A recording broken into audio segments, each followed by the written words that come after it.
Hello, everyone. Welcome to the EJG3 show. This is your host, Eddie Geller. Today, we're going to be talking about what did Tua say? Leadership? Question mark? And then what's wrong with the Bills? An anonymous person told Jeremy Fowler that the Eagles could be turning back into that 2023 scene. We're going to discuss all of that. But first, let's talk about the Miami Dolphins. So the Dolphins, they lost 29-27 against the Chargers. Justin Herbert made an unbelievable play that gave them a field goal. But they were up double digits against the Dolphins. I mean, Justin Herbert, he's a great player. I still have a little bit of concerns about him. But don't worry. A lot of his players are injured. All it's going to return to help that O line. So I'm not worried about the Chargers. They played wonderful, but I want to stick with the Dolphins.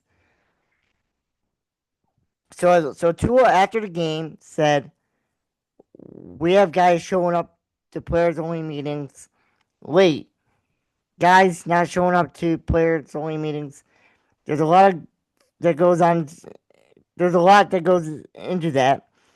Do we have to make this mandatory? Do we not have to make this mandatory? It's a lot of things of that nature that we've got to get cleaned up, and it starts with the little things like that. So I guess he's blaming his teammates for not having accountability. The leadership, I guess, is not there. Who's he talking about? I'm kind of curious. Who's he talking to? Uh, Let me be honest with you. I think Mike McDaniel is going to get fired. And I gotta say, Tua Tagovailoa has not played well. Bro, you have 11. No, you have 11 touchdowns, 7 interceptions. And you had 3 against the Chargers. Bro, that game falls on you. I get it. You got the lead with 46 seconds remaining. And Justin Herbert was heroic, escaping a sack. But I gotta tell you, there's a lot of games that falls on you, mister. And I gotta say, not only did you have the 3 interceptions, you're 1-5. You haven't faced really good teams. I mean, okay, the Colts, I guess they're an okay team. Uh, the Bills, they're struggling right now, but you lost to Carolina, bro. You lost to Carolina. They're not that good. I get it. Your defense is a little, they're not great. But man, you are not that good. You should not be blaming your teammates after a loss. That is unacceptable. Take accountability. Say we, not players. We, starting with me. You know? Come on, Tua has been in the league for a very long time. He should know better. And, you're about to be on your maybe third head coach. This is a disaster. And, you're the guy who turned the ball over late. I mean, you could have tied the game versus Buffalo. That final drive, you turned the ball over. You could have either tied the game or maybe take the lead. That loss was on you. Even though you played pretty well at that game. New England, you were driving, but you turned the ball over. I mean, Carolina, I mean, yeah, I know you didn't turn the ball over, but you only scored 24 points. Yeah, you had a lead, and you gave it up. This team is falling on you, bro. And you need to blame yourself. because that's real leadership. You don't blame others. Now, look, he did apologize to his teammates, which is good. I mean, obviously, you need to apologize. But this is a dysfunctional team. We told you before the season that Miami's not going to be good. And it turns out that they're not good. And, we thought, oh, Mike McDaniel, offensive genius. I think he's a good offensive coach, but the reality is that I'm not sure he's the head coach. But Tua, you got to stop blaming players, man. That's on you.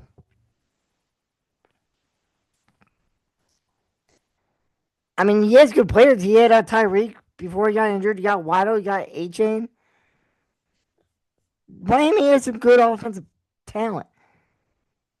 And I think, to be honest with you, Tua's holding the Dolphins back in all seriousness.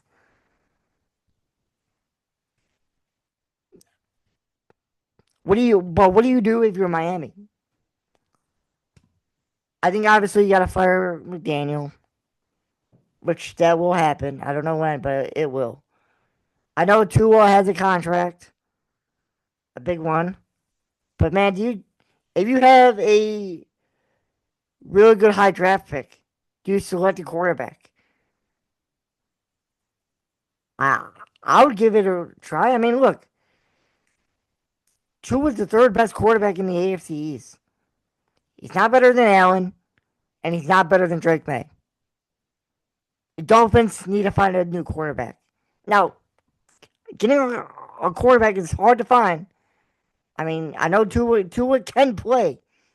He's just not a guy that's going to lead. He needs guys around him. He might need a new coach too. But I don't know, man. I think this might need a change of scenery. I think Tua needs a change of scenery. But you don't blame your teammates for not showing up to meetings. Be the real leader and do it privately. Okay, let's go to let's talk about the Eagles. I guess an anonymous Eagles player told ESPN's Jeremy Fowler that this team is starting to feel like the 2023 team where they melted down. Um, they lost 5 out of their last 6 games, something like that. That 2023 season. Um, this is way too early for a meltdown. I get it. You lost 2 games, but I mean, if you melt down in 6 games, who does that fall on? Does that fall on Sirianni or does that fall on Jalen Hurts? To be honest with you, I, I think a little bit both. I mean, I get it. Dart and Scadaboo ran all over you guys. And that defense, was really aggressive. And Jalen Hurts struggled. But man, if you guys melt down already, that's embarrassing. I mean, what needs to happen? You guys have Saquon Barkley, AJ Brown, Devontae Smith, Dallas Goddard is playing really good. I think the problem is it the offensive coordinator? Why is this team struggling? I think it's because you know they have a target on their back. I think AJ Brown is frustrated because Jalen Hurts can't get the ball, which wide receivers can be divas, but I mean 6 games and their upcoming teams who they play next. I mean, they got the Vikings. Uh, Probably no McCarthy. Probably going with the Wentz. Then you got the Giants again, and then the Packers and the Lions. So they play pretty. They have some hard teams coming up. They got to get this thing figured out. Now, luckily, Giants aren't very good. I mean, I think they're young. Dallas, they don't have defense. You Washington, a little bit of a drop off. So Eagles should win this division. But man, if they lose to the Vikings, this team will crumble. And I don't think they're crumbling yet, but they could. And this team is way too talented to crumble.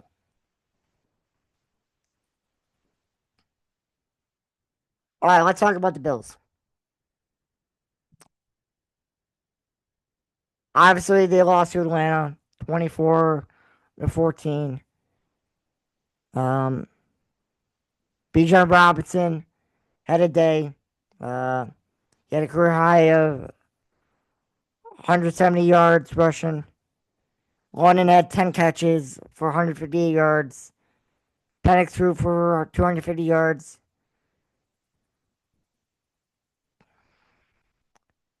Let me just say this as a Bills fan.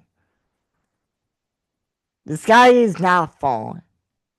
I get it. Back to back losses. Not great. But at the end of the day, you have a bye week. Let's figure it out, Sean McDermott. Let's figure it out, Joe Brady. Let's figure it out, Coach Bobby Batch. Like, number one, what needs to happen?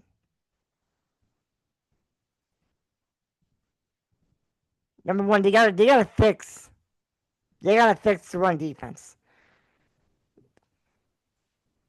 They gotta fix that run defense. You're letting teams run all over you, and if they run the ball, guess what happens? Josh Allen is on the bench. Number two,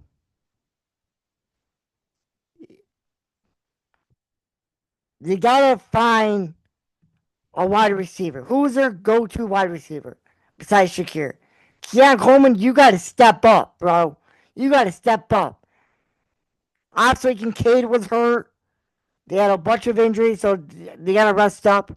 But Coleman, you gotta step up, bro. You had one good game against Baltimore, and Baltimore's defense is kind of suspect. We need more from you. Bills need more from you.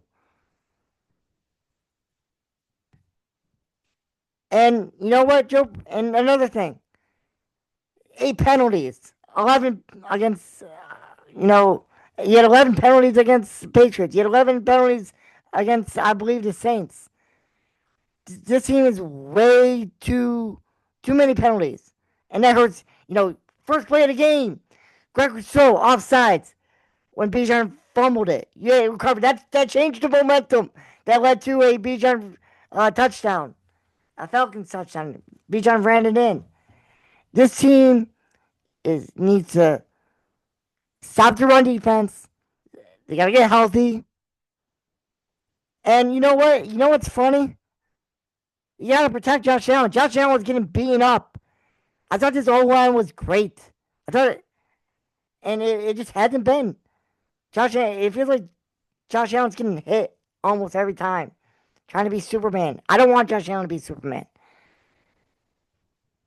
And I'm sorry, but when it's 3rd and 1 or maybe 3rd and 2, maybe not do a sweep around with Elijah Moore. Can we not? A sweep, and that led to a fumble that led us to punt.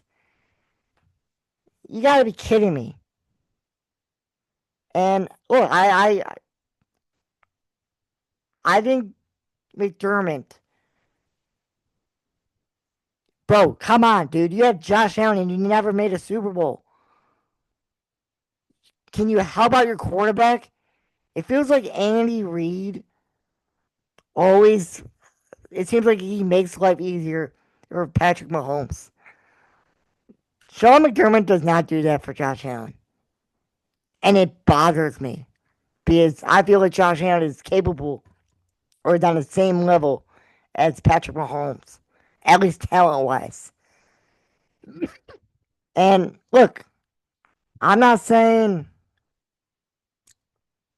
McDermott's a bad coach, but your defensive coach and your defense stinks. You don't know offense. You got to get it together. You have the second best quarterback in the NFL. He should he should be in the Super Bowl by now, or at least have one. But you always seem to let him down for some reason, and it's on you. You're hurting Josh Allen. In my opinion, you're hurting Josh Allen. Josh Allen is not the reason why this team is failing. It's because Sean McDermott doesn't know what he's doing. Get it together. I believe in you. But man, cut it out. Brandon Bean. You get so emotional. You got emotional during an interview. How one of the guys talked about, the wide receiver room. Well, your wide receiver room was not that good. It feels like you have one wide receiver. A lot of them are a little suspect. Coleman can't. It seems like he can't get past guys. He's getting beat almost every time. And then you gave him a disciplinary issue. You disciplined him. You benched him against the Patriots. Like, this team, it's not falling apart because there's plenty of ball left. But man, the Patriots are only getting better. They beat you in your building.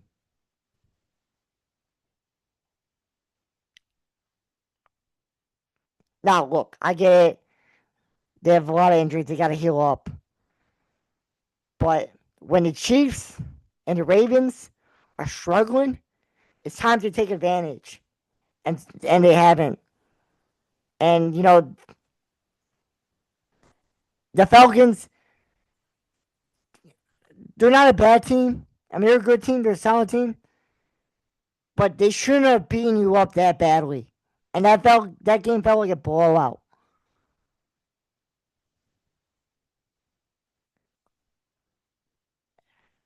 Let's get it together, Buffalo.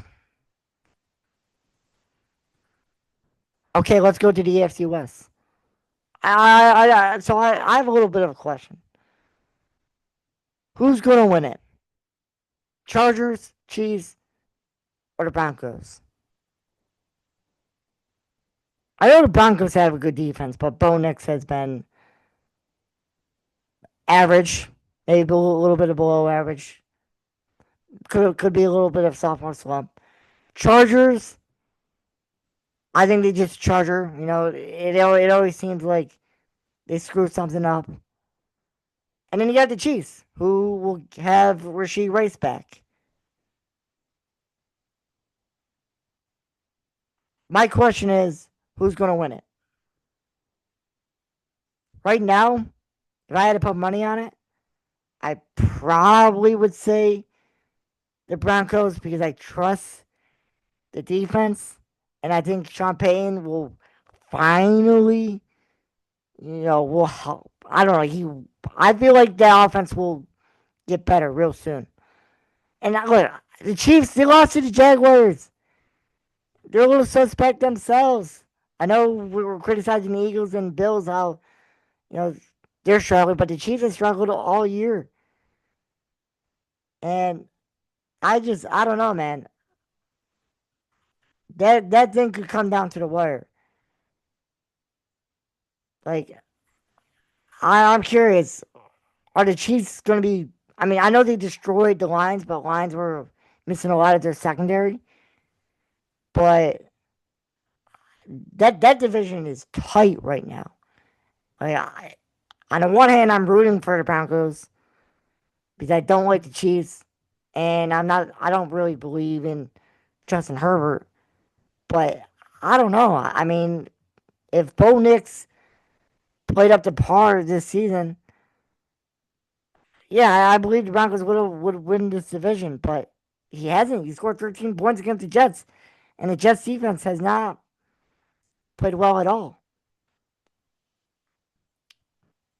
So